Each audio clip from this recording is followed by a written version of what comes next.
Hai teman-teman, apa kabar? Kami harap kalian baik-baik saja.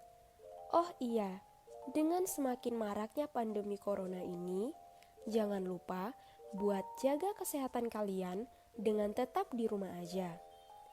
Pada kesempatan ini, kami dari 27 Podcast akan menemani hari kalian dengan pembahasan terkait ketahanan pangan dilihat dari segi keilmuan pada pelajaran biologi, segi kewirausahaan pada pelajaran PKWU, dan dari segi rohani pada pelajaran agama. Langsung aja kita masuk ke pembahasan yang pertama. Sebelum kita masuk ke pembahasan pokok, teman-teman tahu nggak sih apa itu ketahanan pangan?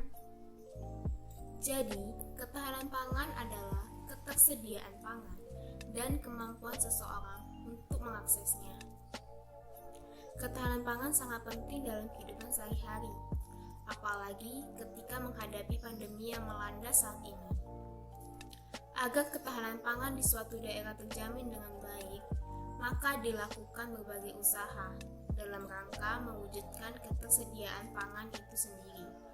Salah satu contohnya adalah peranan bioteknologi, khususnya rekayasa genetika.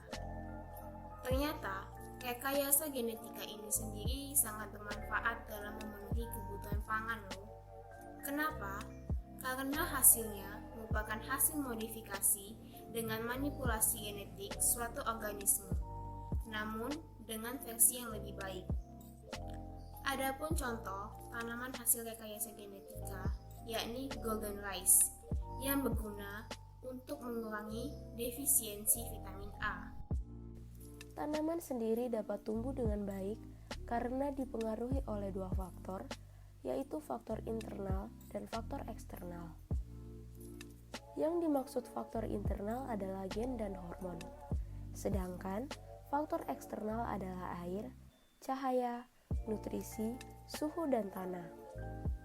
Faktor internal dan faktor eksternal mempunyai perannya masing-masing dalam pertumbuhan tanaman.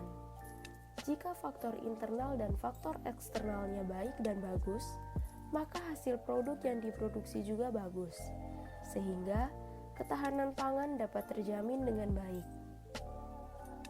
Selain untuk tanaman, rekayasa genetik juga diterapkan dalam bidang peternakan, seperti mengembangkan sapi transgenik yang mempunyai laju pertumbuhan yang tinggi dan kualitas daging yang baik, dan juga telah menghasilkan domba transgenik yang mempunyai bulu yang tebal. Dengan adanya kualitas pangan yang baik seperti ini, tentu peningkatan pangan setiap tahun dan peningkatan kualitas gizi di dalam pangan akan terpenuhi. Selain itu, perkembangan bioteknologi dalam pemenuhan ketahanan pangan ini akan memberikan harga yang murah, lebih stabil, rasa yang enak, dan aman untuk dikonsumsi. Selanjutnya, kita akan menjelaskan tentang kaitan antara ketahanan pangan dengan pendidikan prakarya dan kewirausahaan.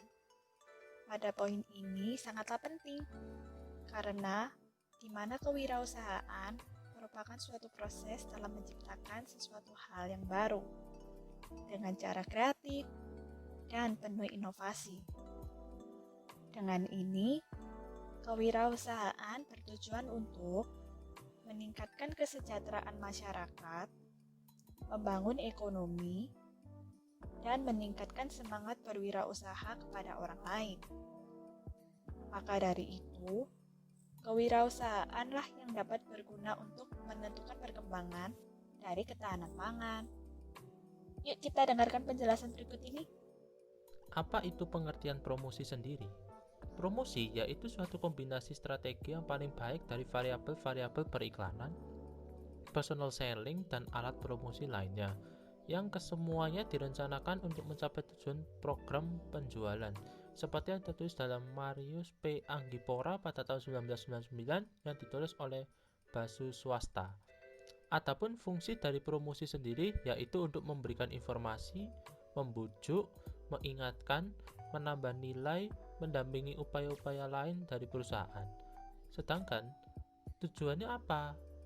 yaitu untuk menumbuhkan persepsi pelanggan terhadap suatu kebutuhan, memperkenalkan dan memberikan pemahaman tentang suatu produk kepada konsumen, mendorong pemilihan terhadap suatu produk, membujuk pelanggan untuk membeli suatu produk, mengimbangi kelemahan unsur bauran pemasaran lain, dan menanamkan citra produk dan perusahaan. Selanjutnya, kita akan mendengarkan dari pelajaran agama. Di sini saya akan menjelaskan makna dari keadilan, kejujuran, kebenaran, perdamaian, dan keutuhan ciptaan menurut ajaran Katolik. Yang pertama adalah adil. Keadilan berarti memberikan kepada setiap orang apa yang menjadi haknya, baik itu hak asasi maupun hak sipil. Yang kedua adalah kebenaran. Kebenaran memiliki arti yaitu suatu keadaan atau kondisi yang sesuai dengan hal yang sesungguhnya. Ketiga ada jujur. Kejujuran berarti tulus hati, tidak curang terhadap diri sendiri, dan tidak curang terhadap orang lain. Kejujuran merupakan keselarasan antara kata hati dan kata yang diucapkan, antara kata yang diucapkan dan sikap serta perbuatan yang nyata. Selanjutnya ada damai. Damai yang berarti adalah ketenangan, dan saya yakin pastinya setiap orang ingin atau mendambakan kedamaian dalam hidupnya. Dan yang terakhir adalah keutuhan ciptaan, yang merupakan suatu keadaan yang tidak retak, terpisah-pisah, dan tercerai-berai antara makhluk hidup ciptaan Tuhan. Keutuhan ciptaan juga mempunyai arti lain, yaitu suasana hidup yang diwarnai oleh kesatupaduan yang menyeluruh dari semua ciptaan Tuhan, hidup bersama di alam semesta sebagai saudara satu sama lain. Jadi, dengan kata lain, gereja memiliki peran penting dalam memperjuangkan keadilan, kejujuran, kebenaran, perdamaian, dan keutuhan ciptaan, dan gereja juga dapat menjadi landasan bagi umat Katolik untuk memperjuangkan 5 nilai-nilai yang sudah saya jelaskan tadi. Seperti contohnya adalah cinta kasih, jujur dan tulus, solidaritas, dan membela kepentingan kaum yang tertindas, miskin, lemah, dan yang tersingkir.